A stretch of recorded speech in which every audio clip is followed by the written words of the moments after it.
पाहिली असेल, गोट्या गित्ते नावाचा एक व्यक्ती आहे, त्याचा देखील व्हिडिओ व्हायरल होत आहे. त्याच्यामधनं आव्हाडांना धमकी देण्यात आलेली आहे. एकंदरीत कशी परिस्थिती पाहताय तुम्ही बीडमधली? बीडमधला कायदा सुव्यवस्था चांगली राहावी म्हणूनच मला वाटते नव्या पोलीस अधीक्षकांची बदली इथे झालेली आहे. खरं तर नवीन पोलीस अधीक्षकांकडून सगळ्यांनाच खूप साऱ्या अपेक्षा आहेत. एखादी व्यक्ती रेल्वेच्या रुळावर थांबून व्हिडिओ बनवते. तो व्हिडिओ म्हणजे काल जेव्हा तो व्हिडिओ प्रसारित झाला तेव्हा साधारण 8 मिनिटांपूर्वी सगळ्यात आधी एका अतिशय छोट्या पोर्टलकडे तो व्हिडिओ आलेला होता. म्हणजे या सगळ्या पोर्टलवाल्यांना, छोट्या पत्रकारांना सुद्धा तो माणूस कुठे आहे किंवा त्याचा कॉन्टॅक्ट कळतो, कारण ज्या अर्थी त्याचा व्हिडिओ पोहोचतोय त्या अर्थी या सगळ्यांना त्याची माहिती आहे. पण पोलिसांना माहिती मिळत नाही, हे मात्र दुर्दैवी आहे. मला वाटतं की बीडमधली एकूण दहशत संपवण्यासाठी काही ठोस पावलं उचलणं गरजेचं आहे. आणि आता म्हणजे पूर्वी तरी आपण काही सांगू शकत होता की अमुक एक व्यक्ती मंत्री आहे म्हणून ते प्रभावित करत आहेत, पण आता जर ते कुणी मंत्रिपदावरही नाहीत तर पोलीस अधीक्षक साहेब आणि एकूण पोलीस खात्याला काम करण्यात नक्की कोणती अडचण आहे? त्यांनी तशी तात्काळ पावलं उचलली पाहिजेत आणि तात्काळ कारवाया झाल्या पाहिजेत. मंत्र्याला हे असं वक्तव्य करणं कितपत योग्य वाटतं? नाही, मुळात काय माहितीये का की हेडमास्टर जर कडक शिस्तीतले असतील तर विद्यार्थी उन्हाळ आणि वाह्यात होत नाही.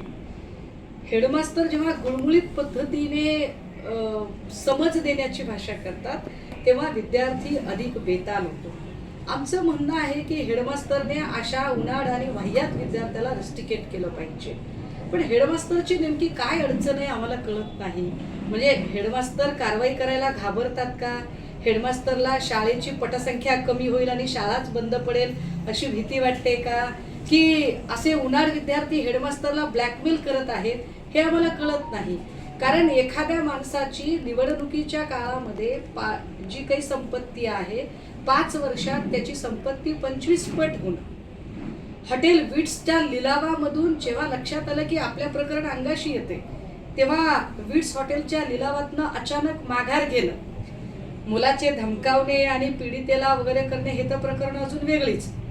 त्यातच करोडो रुपयाची कॅश स्वतःच्या बेडरूम मधला व्हिडिओ व्हायरल होणं आणि त्यानंतर रोज नवी अशी वक्तव्य करणं. मला कधी कधी आश्चर्य वाटतं आणि कौतुकही वाटतं की सन्माननीय अजितदादांकडे किमान थोडी तरी लोकशाही व्यवस्था शिल्लक आहे. कारण लातूरमध्ये प्रतिकात्मक आंदोलन करायला गेलेल्या शेतकऱ्याच्या लेकरांना जेव्हा राष्ट्रवादी काँग्रेसच्या पदाधिकाऱ्याने मारहाण केली तेव्हा तात्काळ कुठलाही मुलाहिजा न ठेवता अजितदादांनी कारवाई करत त्या पदाधिकाऱ्याला पदावरून दूर केले. खरं तर अजितदादांचा आदर्श घेऊन शिंदे आणि फडणवीस या दोघांनीही आपल्या संबंधित मंत्र्यांवर कारवाई करणं गरजेचं आहे.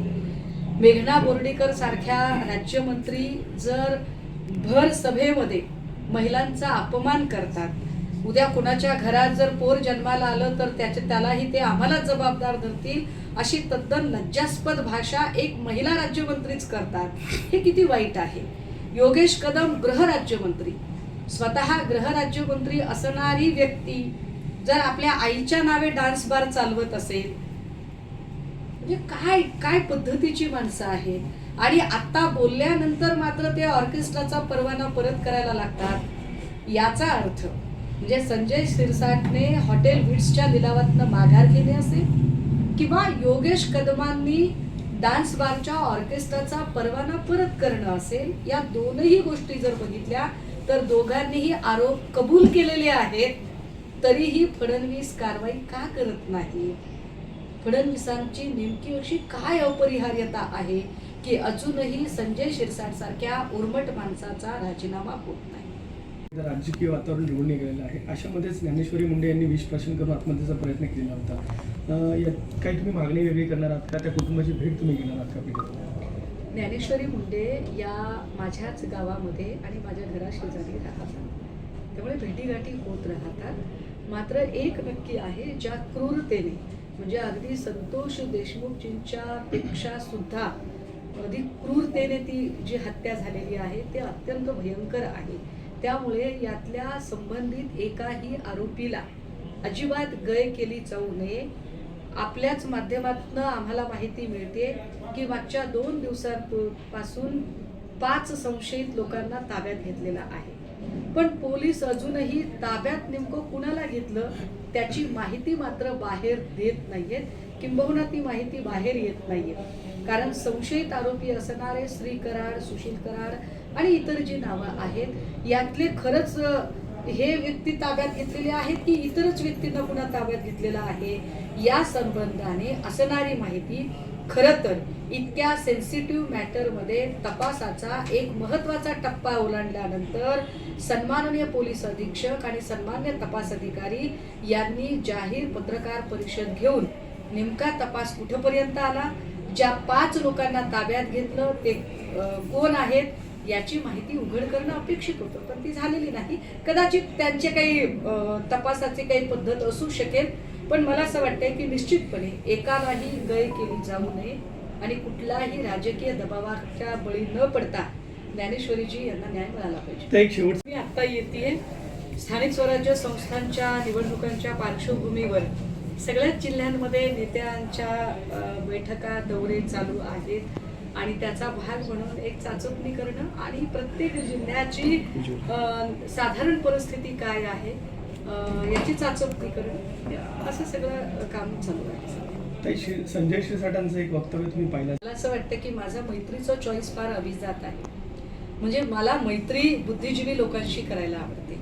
फार बुद्धिजीवी असणारे, ज्यांना वाचन आहे, ज्यांचा अभ्यास आहे, अशा लोकांशी मला मैत्री करायला आवडते.